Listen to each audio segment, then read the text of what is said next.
What's up? Jeremiah, how Hey are there. you? Fantastic. Excellent. So what do we have here? So you guys, this is a tequila that I bought in San Jose, and I actually met the grandson of Jose Cuervo. The guy was amazing. And whoa, whoa, whoa, whoa, whoa, whoa, whoa. No sippy quite yet. So Yeah, like if you wanna take some, it's not a shot. It is gonna be a nectar of the gods. I was with my friend Steven, and we went there, and the grandson said, check out all these tequilas. I have all these beautiful tequilas. We tried 5 of them, and he said, this is my favorite. Tasted this thing, holy smokes, blew my mind. I don't really like tequila. This stuff is amazing. $250 a bottle, but para me, $190. So you guys have a nice sip, enjoy. Here. Thank you so much. Yeah. Yay. Good to meet you guys. Absolutely. Thank you for your service, my friend. Well, I Cut. appreciate that. Thank you for the support.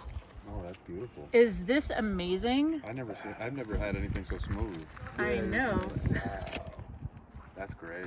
Yeah. It's worth every penny. So we totally glanced over your name. It's Analisa, right? Correct. Great. And it's not Melissa or what was It's it? Analisa sometimes. All right. I see. It depends on who's asking. Well, Analisa, you would like to show us your rig. You're living on the road, and you've got quite the adventure that you're willing to be open about. So I will totally be happy to show you my rig. It's the Tamal Caliente. honestly, I and everyone else appreciates it because, you know, most people just aren't as open to let others look into their life, and they have like very vanilla lives and My life is spicy. spicy, muy caliente. Poquito caliente. A poquito?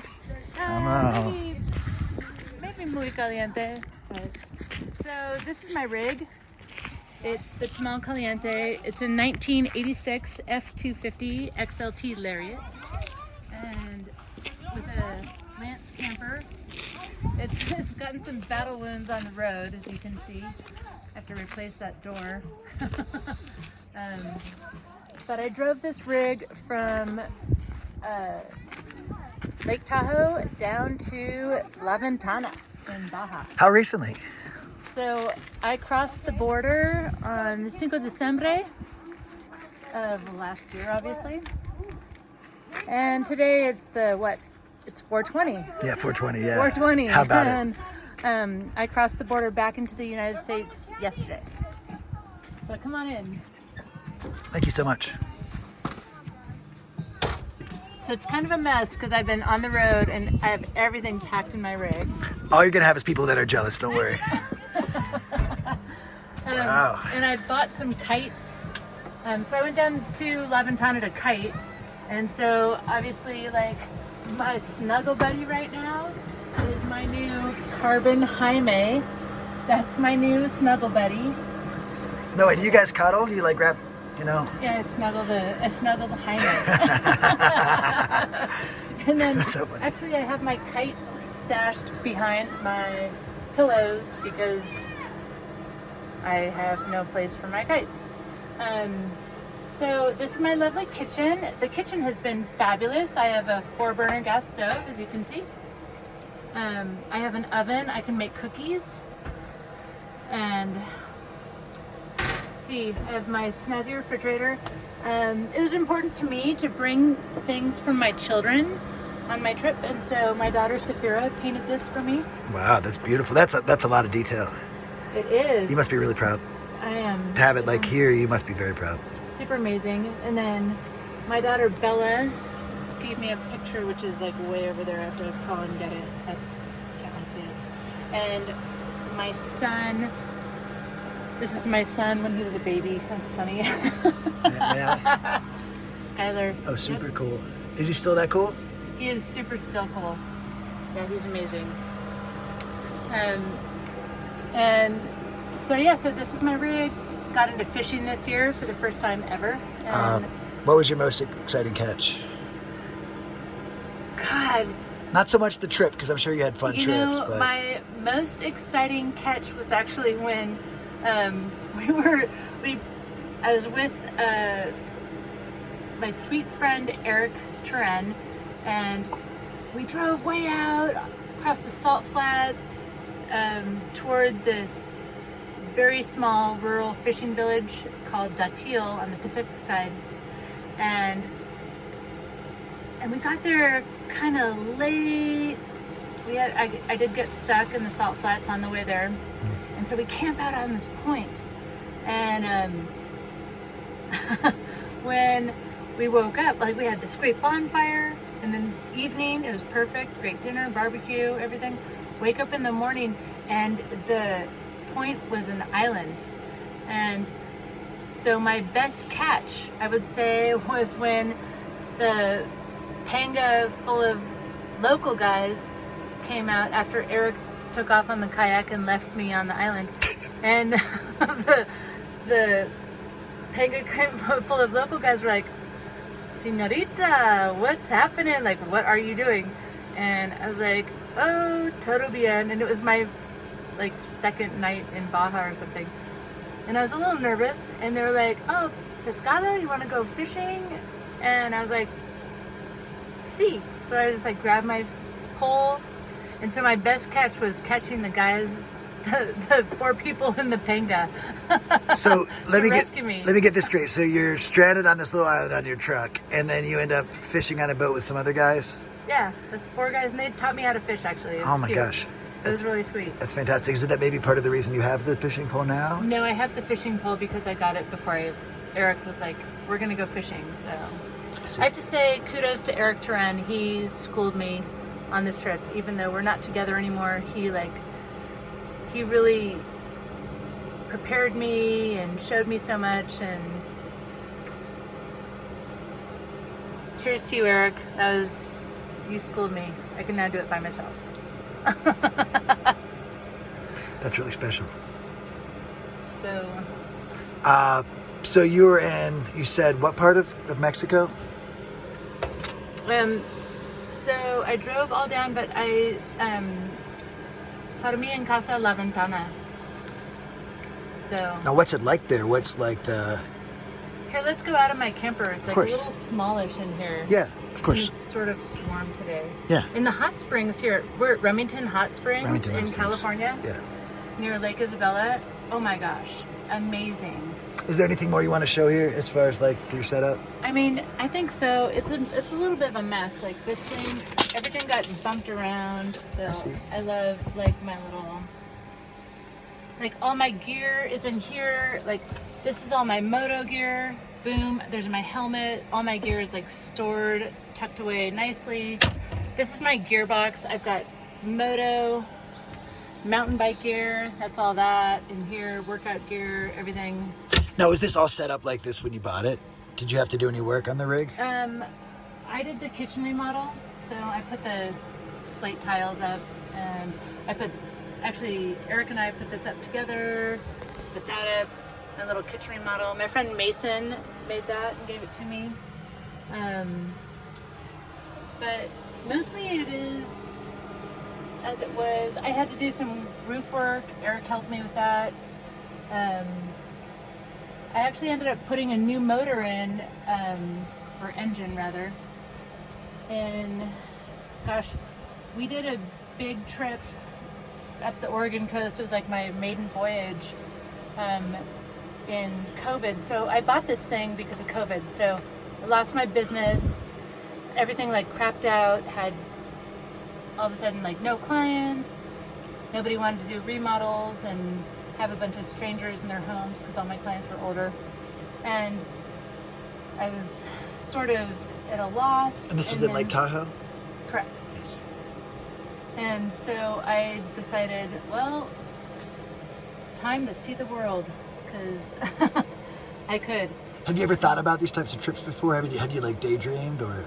Absolutely, yeah. So when I was a child, actually, I was fortunate enough where my paternal grandparents took us traveling in the camper, very similar to this, with my cousins, Kate and Chris, since we were like 5 years old.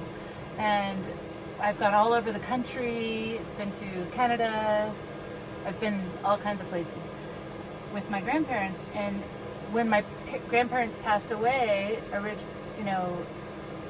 finally at the end, they were 94 and 96, and they died with a 42-foot bus. No way. What? Yeah, and we would go adventure everywhere, and they drove everywhere and very close to when they died. I think the bus was parked for maybe a year or two, but so yeah, I grew up.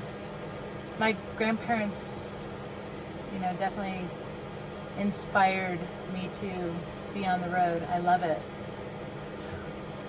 That's awesome. Did you say that you felt more comfortable outside? Yes. Would you like to step outside? It's just a little warm. Yeah, let's do that. Yeah. It's like it's warm in lovely California. Yeah. We can like sit on a rock or something, whatever you like. I can sit on my bike. Yeah, that's way cool.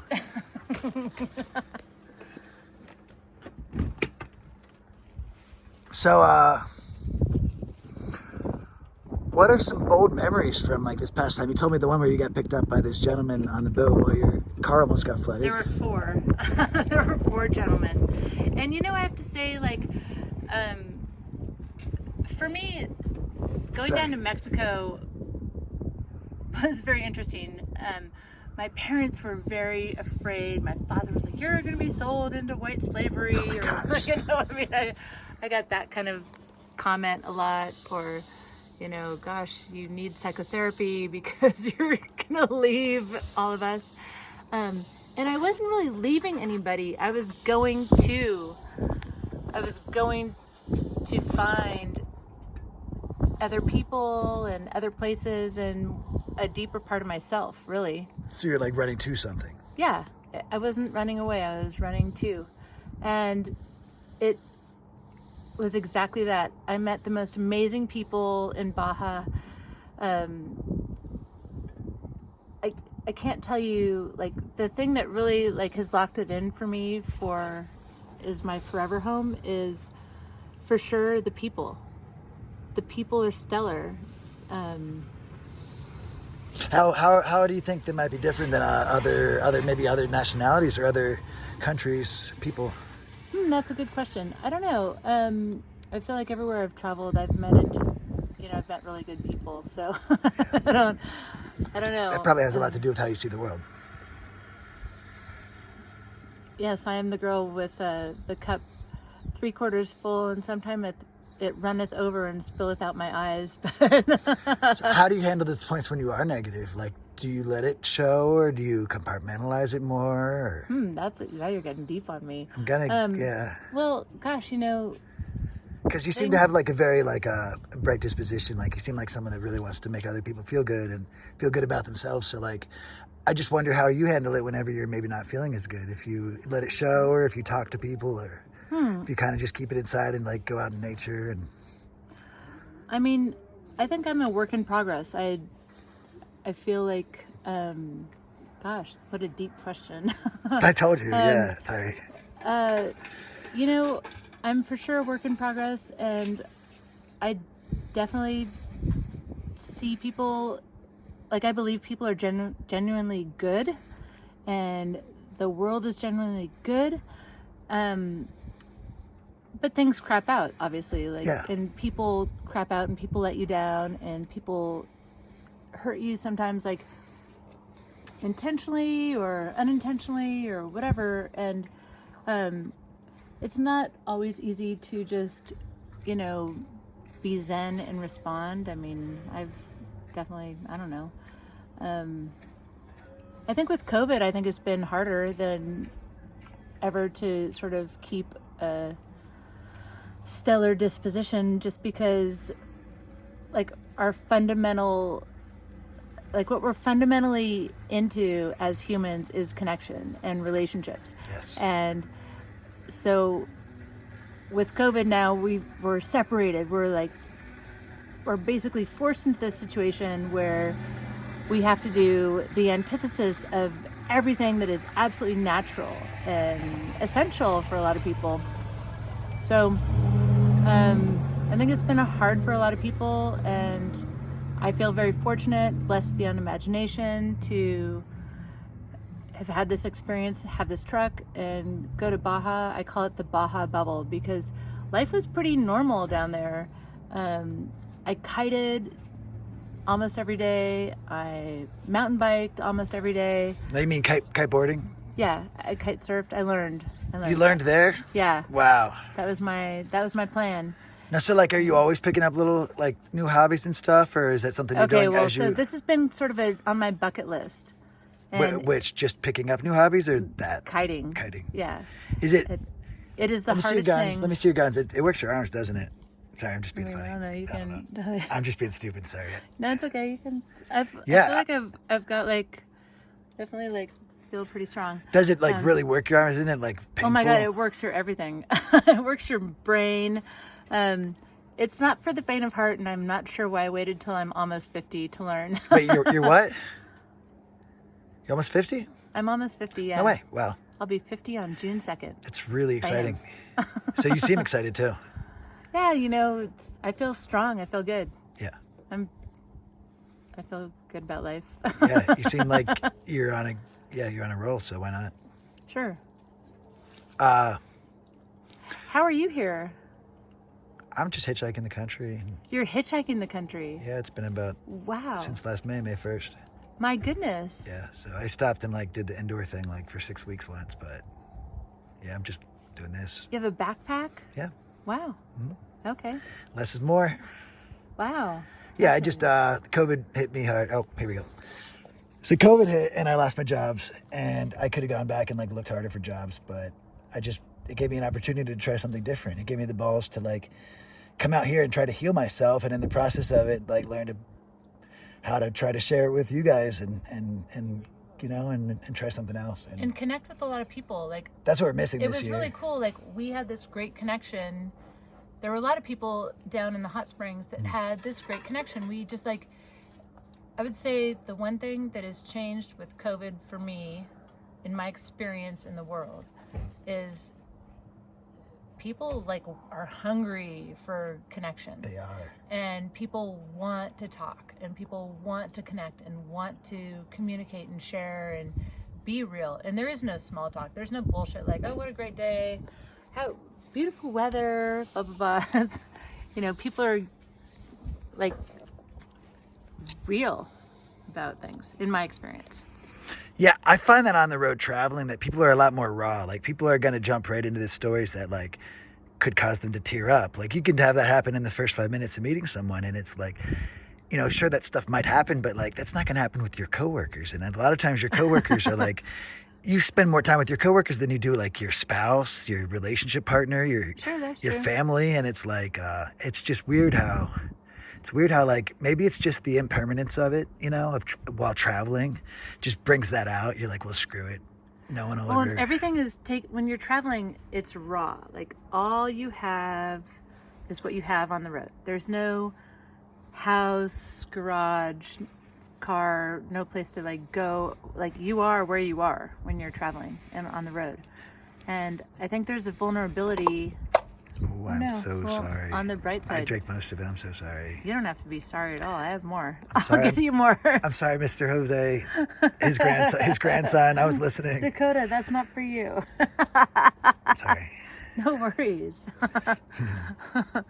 Hey, it's been great talking with you. Yeah, that's a nice point to wrap it up. I usually like to ask a difficult question at the end, so let me think of something. Okay. All right, so think of something.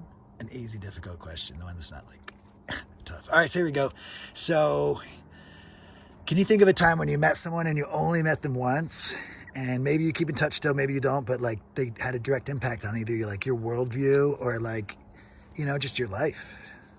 Just someone that you just met once that really like had a strong impact that's just very memorable. Wow, just met once. Well, I'd say you. Oh. I mean, like we had a snazzy connection, and actually there's another guy, Pacheco. He's a professional surfer down in San Jose. Just a really solid, awesome guy, and taught me great Spanish and wanted to learn English better. How did you meet? We met I broke down. My truck broke down in their driveway, actually, and but they were so great. He was like, "Oh, come in. I'm gonna make you ceviche." And I love like, ceviche. I had this like beautiful dinner, and it was amazing. It was just an amazing breakdown, serendipitous. I mean, God, wow, amazing, yeah. And another cool person who I met is Julio, and he lives in the bushes in Las Palmas. And I've Like met him. commercial bushes or like residential bushes or It's like like rural bushes or like woodsy bushes. There's a big difference. You're talking about I a don't guy. know. I've been sleeping in bushes for like a year. I'm just curious. like he made his house in the bushes in Las Palmas in I La see. Ventana. Yeah, I got it. And he's a really cool cat. Like Yeah. he's super helpful and super sweet guy. Again, was one of my Spanish mentors, taught me a lot of Spanish, and came and helped me at the camp and helped me with my rig and cleaned, like washed my whole rig for me. So it kind of sounds like the tie between these people potentially is that they're living light but happy. Yeah, I think, and I would say that's like most of the people that I've met on this journey over the last 6 months or 5 months is people are present. You know, people are very present and here now, and they're lit in the moment. And that is very different than, I don't know, it's sort of a COVID blessing, I guess. Serendipity. There's so many blessings if we just want to see them, you know? Because COVID really, like, yeah, some people are gardening. Some people spend time with their kids, like solid time with their kids. Some people are outside, you know? You've got other people that are just on the internet more attacking people for not thinking like them. You know, it can go either way. Sure. But a lot of us are choosing to grow this year, and it's beautiful. I think it's a great opportunity to, you know, really, pardon me, to really, I mean, we have this gift of time to really do some soul searching and find out what really matters and how can we make a difference and how can we be the change we want to see in the world. And yeah, that's Gandhi. it's a super cool opportunity if we seize it. But carpe diem, seize the day, right? Heck, that's what we're doing. Yeah. Awesome. Well, I'm so lucky to meet you, and we can keep talking. Hopefully, we just don't need a camera. Let's finish this. Perfect. All right. Thank you so Great. much. Yeah, you bet. Yeah. Thank you. Yeah. All right. All right. I hope it's good. It's great. Yeah, we'll pan out past the trash cans. I know.